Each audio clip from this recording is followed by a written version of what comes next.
Hello friends, எல்லாருக்கும் வணக்கம். இன்றைக்கி ஒரு குக்கிங் வீடியோ தான் போடுறேன். என்னென்னு பார்த்தீங்கன்னா, வெள்ளை குருமா, ஒயிட் குருமா, ரொம்ப ஃபேமஸான குருமா, ஈஸியாக பண்ணுற குருமா எப்படி பண்ணுறதுன்னு சொல்கிறேன்.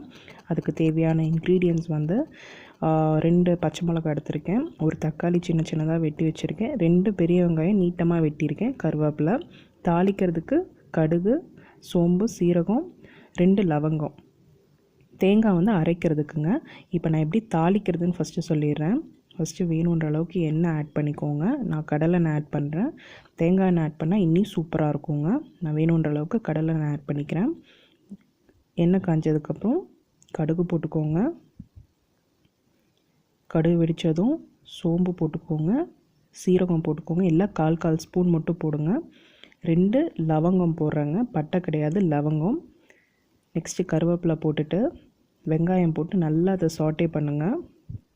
பச்சை மிளகாவும் போட்டுக்கோங்க. இப்போ காரத்துக்கு இந்த பச்சை மிளகா போதுமான்னு கேட்டால், நம்ம அரைக்கிறதுக்கு நம்ம பச்சை மிளகா போடுவோம். அதனால் தாளிக்கிறதுக்கு இது மட்டும் போதும். ஏன்னா வந்து மிளகா பொடி அதில் எதுவும் ஆட் பண்ணுறது கிடையாது, வெள்ளை குருமா அப்படின்றதுனால. வெங்காயம் நல்லா வதங்கட்டுங்க. அட்லீஸ்ட் ஒரு 2 மினிட்ஸ் நல்லா ஹை ஃப்ளேமில் கை எடுக்காமல் வதக்கிட்டே இருந்தீங்கன்னா வதங்கிடும். வதங்கினதுக்கப்புறம் வேணுன்ற அளவுக்கு தக்காளி போட்டுக்கோங்க. இது ரொம்ப தக்காளி பொடி பொடியாக நறுக்கி போட்டால் நல்லா இருக்காது. ஒரு தக்காளியை 4ஆக வெட்டி போடுங்க, இல்லை பெரிய தக்காளியாக இருந்தானா 3ஆக வெட்டி போடுங்க. கொஞ்சம் நல்லா பெருசாக இருந்தால் தான் நல்லாயிருக்கும். இப்போ தக்காளி போட்டுட்டா நல்லா மசியட்டும். அது வேகிறதுக்கு வேண்டி நான் கொஞ்சம் உப்பு ஆட் பண்ணிக்கிறேன். இப்போவே லைட்டாக எனக்கு வேணுன்ற அளவுக்கு உப்பு ஆட் பண்ணிக்கிட்டேன். நல்லா உப்பு போட்டு வதக்கும்போது ஈஸியாக தக்காளி வதங்கிடும். இப்போ இஞ்சி பூண்டு பேஸ்ட்டுங்க, 1 ஸ்பூன் போதுங்க, ரொம்ப இல்லைன்னா ஒரு மாதிரி ஓவர் பவரிங்காக இருக்கும்.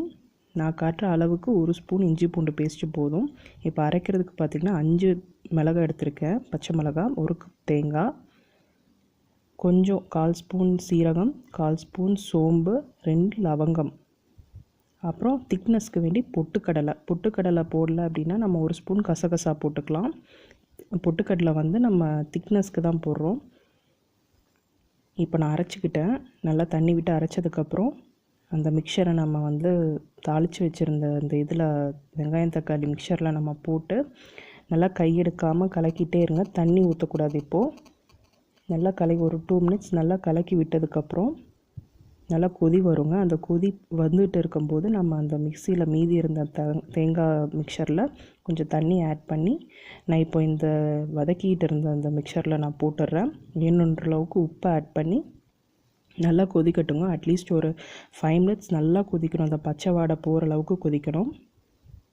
இப்போ பாருங்கள், இப்போ வாட்ரியாக இருக்குது. ஒரு 5 to 10 மினிட்ஸ் கழித்து பார்த்திங்கன்னா இந்த மாதிரி திக்காக வரும். இது சப்பாத்தி, இட்லி, பூரிக்கெல்லாம் ரொம்ப சூப்பராக இருக்குங்க. ஈஸியாக பண்ணிடலாம், ரொம்ப டைம் எடுக்காது, நிறைய இன்க்ரீடியன்ட்ஸ் கிடையாது, ஈஸியாக பண்ணிடலாம். இந்த ரெசிபி ட்ரை பண்ணி பாருங்கள், உங்களுக்கு எல்லாத்துக்கும் கண்டிப்பாக பிடிக்கும். இப்போ நான் சர்விங் பவுலுக்கு மாற்றிடுறேன். பாருங்கள் எவ்வளோ யம்மியாக இருக்குன்ட்டு. இந்த வீடியோ உங்களுக்கு பிடிச்சிருக்குன்னு நினைக்கிறேன்.